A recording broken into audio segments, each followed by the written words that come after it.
សួស្តីបងប្អូនអរគ្នាជួនកាលយើងទិញរបស់អីមួយដោយយើងមិនដឹងណាទិញសម្រាមយកមកប្រើប្រាស់ធ្វើឲ្យខូចសុខភាពចាហើយការនេះគឺនៅខាងប្រទេសចិនតែគេចាប់បានណាមានកន្លែងមួយគាត់ផលិតខោទំនោមក្មេងហ្នឹងคล้ายចាដែលគាត់បានទិញចាទិញរបៀបដូចជាខោទំនោមដែលគេផលិតទៅវាខូចគុណភាពឬវាខូចអីចឹងទៅហើយសលៃអនាម័យអីហ្នឹងគាត់ក៏ទិញយកមកលក់ចាមកធ្វើជាកតូបទឹកនោមលក់ហើយទៅវាអត់មានការសម្លាប់មេរោគការឆ្លងកាត់ការពិនិត្យបច្ច័យអីទេយកមកគាត់ផលិតយកហើយយកលក់តម្លៃថ្លៃជាងពេលទិញ5ដងទៀតហើយរបស់របរដែលគេគាត់ទិញមកហ្នឹងភាគច្រើនគឺជាសម្រាមចាសម្រាមដែលគេរោងចក្រទៅគេធ្វើទៅខោទំនោមខ្លះវាខ្វះគុណភាព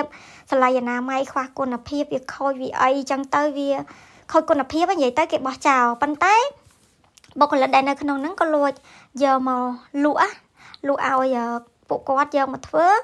ខោទំនោមហ្នឹងយកទៅលក់ចាហើយគាត់ចំណេញច្រើនមែនតើហើយរាប់តោនដែលភ្ញុកនៅក្នុងហ្នឹងគឺអត់មានអនាម័យទេដើរជន់ហើយបោះចោលកាកសំណល់ផ្សេងនៅលើហ្នឹងផងដែរដើរជន់ញ៉ៃហើយគាត់ធ្វើគាត់យកទៅបោកតែប៉ុណ្្នឹងបោកឲ្យវាអស់នេះបងប្អូនកតិចធូលីអីចឹងណាហើយគាត់បានរៀបចំចាធ្វើដាក់ថង់ដាក់អីឡើងលុយចាអញ្ចឹងបានគេថាមានលុយយើងអត់ដឹងរបស់គឺទិញសម្រាមយកមកប្រើប្រាស់ធ្វើឲ្យខូចសុខភាព